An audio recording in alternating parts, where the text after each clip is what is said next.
Doctors نے مجھے اور افسر کو بتایا کہ میں اب کبھی نہیں دیکھ سکتی۔ مجھے ایک ایسی بیماری ہو گئی ہے جس کی وجہ سے میری آنکھوں کی روشنی ہمیشہ کے لیے چلی گئی ہے۔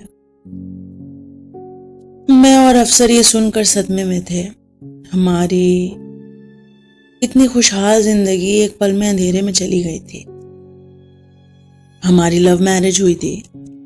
میں اور افسر یونیورسٹی میں پہلی بار ملے تھے اور نہ جانے کب وہ پہلی ملاقات زندگی کے سفر میں تبدیل ہو گئی۔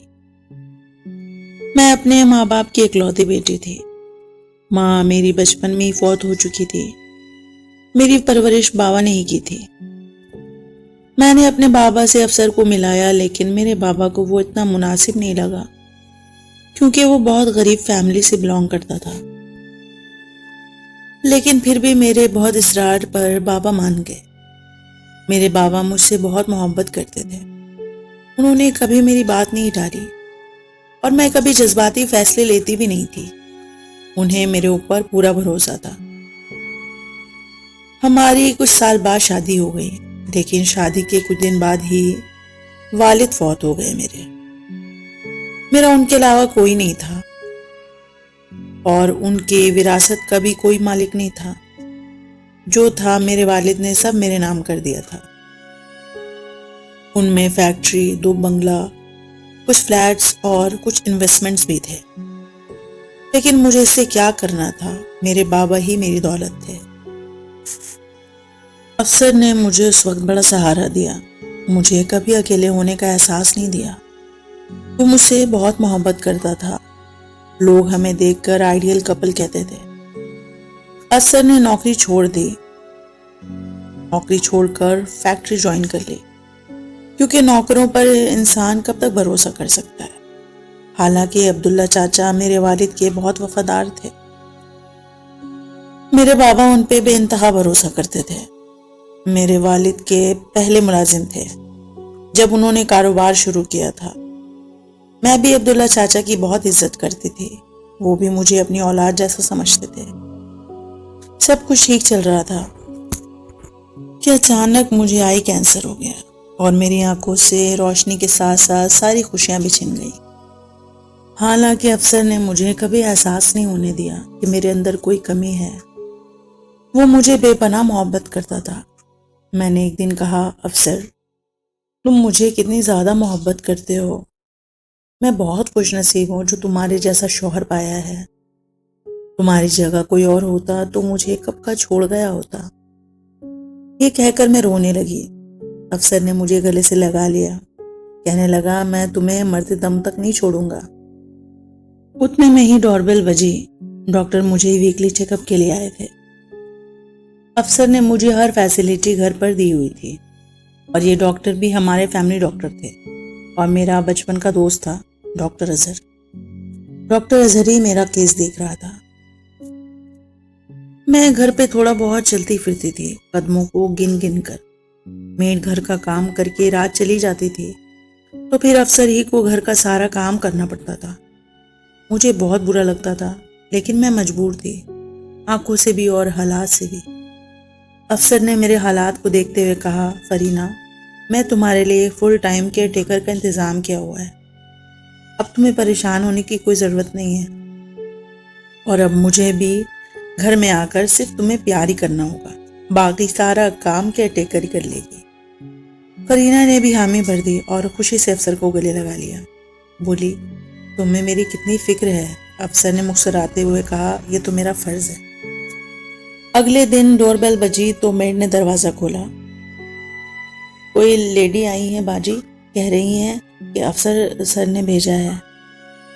میڈ نے فرینہ سے آ کر کہا۔ فرینہ نے کہا، ہاں آپ اسے اندر بھیج دیں۔ فرینہ نے اس لڑکی سے بات کی۔ وہ کافی پڑھی لکھی معلوم ہوئی اور بہت سمارٹ بھی لگ رہی تھی۔ اس کا نام تانیہ تھا۔ فرینہ نے اسے سارے کام سمجھا دیے۔ اس نے کہا، میم آپ بے فکر رہیں، میں سب کچھ اچھے سے مینج کر لوں گی۔ اس نے سب کچھ اچھے سے سنبھال بھی لیا تھا۔ فرینہ کو بھی اب سکون ملا۔ اب اسے گلٹ نہیں لگتا تھا کہ اس کی وجہ سے افسر کو گھر آ کر کام کرنا پڑتا ہے۔ وہ روز کھانا ٹیبل پر لگا دیتی اور اپنے سارے کام وہ بہت اچھے سے کر رہی تھی۔ افسر اور فرینہ بھی ایک دوسرے سے بے انتہا محبت کر رہے تھے، جیسے وہ ہمیشہ کرتے تھے۔ فرینہ کو عادت تھی، اگر اسے کچھ چاہیے ہوتا تو وہ خود چل کر لینے کا ٹرائی کرتی تھی۔ ایک دن جب ڈنر ہو چکا تو فرینہ نے تانیہ کو آواز نہیں لگائی۔ اس نے سوچا خود جا کر لینے کی کوشش کرتی ہوں۔ وہ قدم گن گن کر آگے بڑھانے لگی۔ اچانک سامنے ٹیبل سے ٹکرائی تو کچھ آواز ہوئی۔ وہ دونوں جو ایک دوسرے کو لپٹے پڑے تھے گھبرا گئے۔ وہ دونوں فرینہ کو دیکھ کر ڈر گئے، اسے دیکھ کر ایک دم سے پیچھے ہوئے۔ فرینہ اپنے دھیرے دھیرے قدم بڑھا رہی تھی۔ افسر نے کہا، فرینہ تم کیا لینے آئی ہو؟ تم مجھے کہہ دیتی۔ فرینہ نے کہا، میں نے دیکھا تم بیڈ پہ نہیں ہو تو سوچا خود ہی لے لوں، اور اب تو تانیہ بھی سو رہی ہوگی تو کسی کو کیا پریشان کرنا۔ یہ سن کر تانیہ اور افسر تھوڑا ریلیکس ہوئے۔ انہیں اب تو پورا یقین ہو گیا تھا کہ فرینہ کو کچھ بھی نظر نہیں آتا۔ اگر اسے ذرا بھی شک ہوتا تو اس کا ریاکشن الگ ہوتا، لیکن فرینہ بہت ریلیکس تھی۔ وہ اور افسر دونوں کمرے میں چلے گئے۔ افسر جاتے جاتے تانیہ کو فلائنگ کس دے کر گیا تھا۔ یہ سلسلہ ایسے ہی جاری رہا۔ فرینہ ہمیشہ افسر کے لیے گیٹ کھولتی تھی، جسے خود تانیہ لے جاتی تھی، لیکن افسر فرینہ کو گلے لگاتے ہوئے ہمیشہ تانیہ سے پیار جتاتا تھا۔ فرینہ سوچتی وہ پیار بھرے الفاظ افسر اس کے لیے بول رہا ہے، لیکن وہ تانیہ کے لیے بولتا تھا۔ دھوکے بازی کا یہ سلسلہ جاری رہا۔ روز کی طرح آج بھی افسر کے لیے گیٹ کھولنے کے لیے فرینہ کو تانیہ لینے آئی، لیکن فرینہ نے منع کر دیا۔ بولنے لگی، آج تم کھول لو۔ تانیہ کمرے میں آئی۔ فرینہ نے کہا، تانیہ آج تم میرا بہت اچھا سا میک اپ کر دو، کیونکہ آج ہماری ویڈنگ اینیورسری ہے، لیکن یہ بات تم افسر سے مت بتانا، میں اسے سرپرائز دینا چاہتی ہوں۔ ڈائننگ ہال میں آ کر افسر بیٹھ گیا۔ فرینہ اس کے سامنے کاؤچ پہ تیار ہو کر بیٹھی تھی۔ افسر نے فرینہ سے کہا، واقعی آج تو تم بہت خوبصورت لگ رہی ہو، کیا بات ہے، کوئی خاص وجہ ہے؟ وہ یہ باتیں پاس بیٹھی تانیہ کے بالوں کو پھیرتے ہوئے کہہ رہا تھا۔